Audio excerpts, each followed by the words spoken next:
সকালবেলা ঘুম থেকে উঠে যেতে হয় মুরগির কাছে। মুরগিগুলো অনেক দুষ্ট। সব কাজ করার আগে আগে মুরগিগুলো আমি ছেড়ে দিই। তো হ্যালো এভরিওয়ান, কেমন আছেন আপনারা সবাই?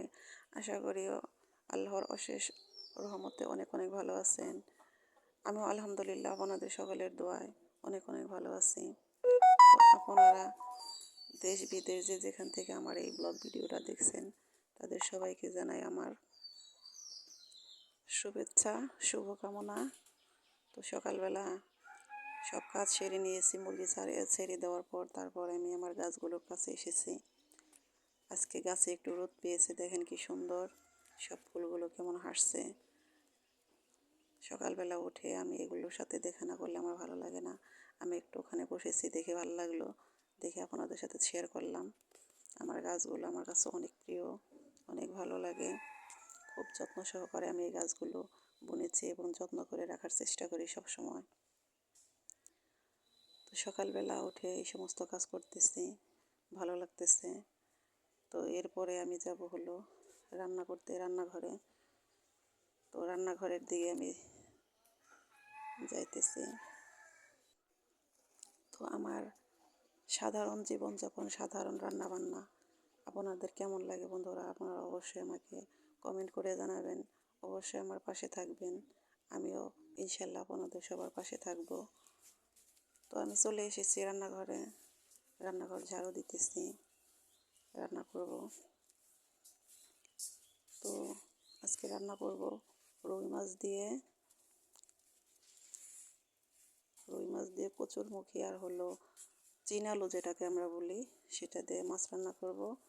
আর হলো কচু ভাজি করব, যে লাগানো যে কচুটা থাকে সেই কচুটা ভাজি করব।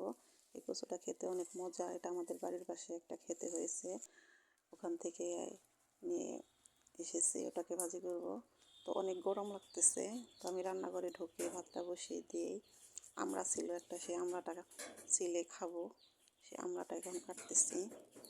আমি এই গরমের মধ্যে প্রায় দিনই যখন আমের সিজন থাকে দেখা যায় যে রান্না করতে গিয়েই অনেক গরম ধরে, সব কিছু গোছানোর পর আগে একটা আম কেটে খাই, তারপরে রান্না বান্না করি। তো আজকেও সেটাই করতেছি, আমড়াটা খাবো, আমড়াটা চুলায় নিতেছি। আমড়াটা খেলে হয়তো অনেক ভালো লাগবে, গরমের ভাবটা একটু কেটে যাবে। তো আমরা খাওয়ার পর কুটে নেব, যা রান্না বান্না করবো সেগুলো আমি কাটবো আর হলো রান্না করব। আমি বেশিরভাগ সময় এই রান্না বসিয়ে দিয়ে সব গোছগাছ করে নিই। আগে গোছগাছ একটু কমই করি, রান্না করি আর সব কিছু করি, কোটা বাচ্চা যা কিছু, শুধু মাছটা আগে কেটে নিই। যদি অল্প স্বল্প রান্না হয় আর যদি বেশি হয় তাহলে আগে সব কিছু গুছিয়ে দিই। তো রান্না বসিয়ে দিয়েও আমি কোটাকাটি করেও আমার হাতে অনেক সময় থাকে, দেখা যায় যে আমার ভাতটা হয়ে গেছে, আমি বসেই রয়েছি। সে কারণে আমি আমার ওই রান্না করে আগে গুছিয়ে রান্না করলে ওইভাবে বসে থাকতে আমার ভালো লাগে না। তো অনেক সাদামাটা রান্না বান্না করতেছি, সিম্পল, কারণ বেশি রান্না করতে পারতাছি না, আর বাড়িতে মানুষও কম। আর যখন বাড়িতে সব মানুষ বেশি হবে তখন রান্না বান্নাটা একটু ভালোভাবে দেখাবো। তো এদিকে রান্না করতেছি, এদিকে আমার দাদি শাশুড়ি পাশে বসে আছে, বসে বসে গল্প করতেছি, খুব ভালো লাগতেছে, অনেক সুন্দর সুন্দর গল্প বলতেছে, শুনে অনেক ভালো লাগতেছে, হাসাহাসি করতেছি, কাজ করতেছি। তো আমার দাদি শাশুড়ি বলতেছে যে কচু ভাজি অনেক মজা, আর একটা জিনিস আগে অনেক খাইছি ইলিশ মাছ দিয়ে, এখন তো আর ওই রকম খাওয়া হয় না। আমি কই ইলিশ মাছ দেখাইছি না, আজকে ভাইজা খাওয়াবো, ভালো লাগবো না? তো দাদি শাশুড়ি বলতেছে যে না, ভাজলে ভালোই লাগে। পরে শেষে সেই কচুটাই ভাজি করব। আর হলো রুই মাছ রান্না করব। তো আমাদের এখানে বাজারে অনেক সুন্দর সুন্দর ছোটো মাছ পাওয়া যায়, তো বাড়িতে কোনো লোক নেই সেজন্য আনতে পারতেছি না। তো সামনে আপনার ভাই বাড়িতে আসবে, আপনাদের ভাই বাড়িতে আসবে, আসলে অনেক ধরনের মাছ আনবো, সবগুলো আপনাদের সাথে শেয়ার করব। এখন কিছুই করার নেই, যা ফ্রিজে রাখা আছে সিমসাম এগুলোই রান্না করে খাইতেছি। তো আপনাদের ভাই বাজার করতে অনেক স্বাচ্ছন্দ্য বোধ করে, অনেক সুন্দর সুন্দর বাজার করে সে, এখন তো বাড়িতে নেই, সে ঢাকাতে থাকে। তো আসলে পরেই সেটাও শেয়ার করবো আপনাদের সাথে। তো আমি মাছটা ভেজে নিয়েছি। মাছটা সবসময় চেষ্টা করবেন হালকা ভাজার জন্য। তো হালকা ভেজে নিয়েছি। তারপরে তেলের মধ্যে কাঁচামরিচ, পেঁয়াজ আর আদা রসুন বাটা এগুলো দিয়ে কষিয়ে নিতেছি। লাকড়ি দিয়ে রান্না করা আপুরা চুলার মধ্যে জাল যখন জলে যখন নিবেই, তো সবসময় চেষ্টা করবেন যখন পেঁয়াজ তেলে ছাড়ার পর যে মশলাগুলো দিয়ে কষাবেন তখন ওই চুলার জালটা যেন একটু কম থাকে, কারণ জাল বেশি জ্বললে ওগুলো কষাতে বেশি হয় না। কিন্তু আমার জালটা বেশি জ্বলে গেছে, দেখেন কেমন ধরতেছে।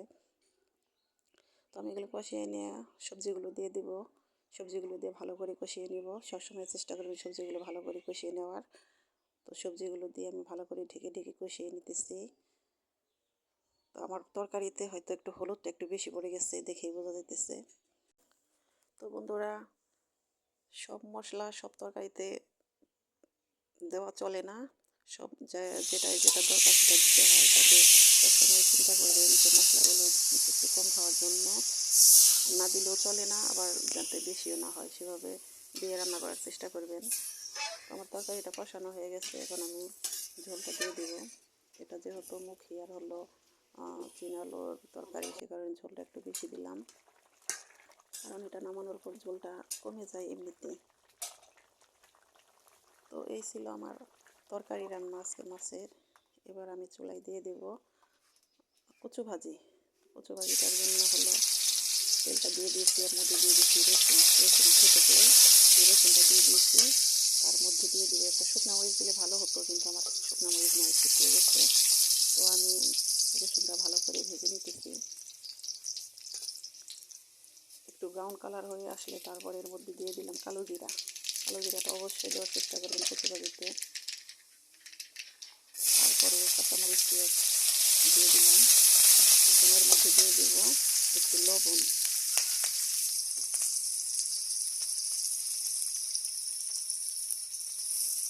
লবণটা দিয়ে দিলাম।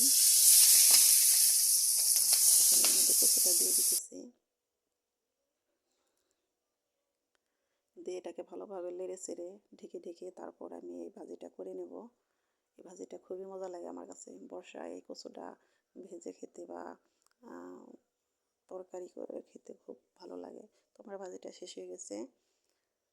তো এদিকে করছে কি আমার ছেলে তানভীর, ও গেছে খালি মাছ ধরতে, বলতেই পারবো না। সে ওই যে জাল দিয়ে বসে খুশি হয়ে মাছ ধরে নিয়ে এসেছে। খুব সুন্দর মাছ, দেখেন সেই মাছগুলো কাটতেছি।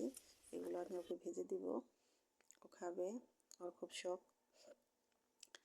তো বন্ধুরা, আজকে আমার এই কথাগুলো, আমার ব্লগ ভিডিওটা কেমন লাগলো অবশ্যই আমাকে কমেন্ট করে জানাবেন। অবশ্যই আপনারা সবাই ভালো থাকবেন, দোয়া করি। তো আমিও অনেক ভালো থাকবো। তো আগামীতে নিয়ে আসবো নতুন কোনো গল্প নিয়ে। তো সে পর্যন্ত আপনারা ভালো থাকবেন, সুস্থ থাকবেন। আসসালামু আলাইকুম, আল্লাহ হাফেজ।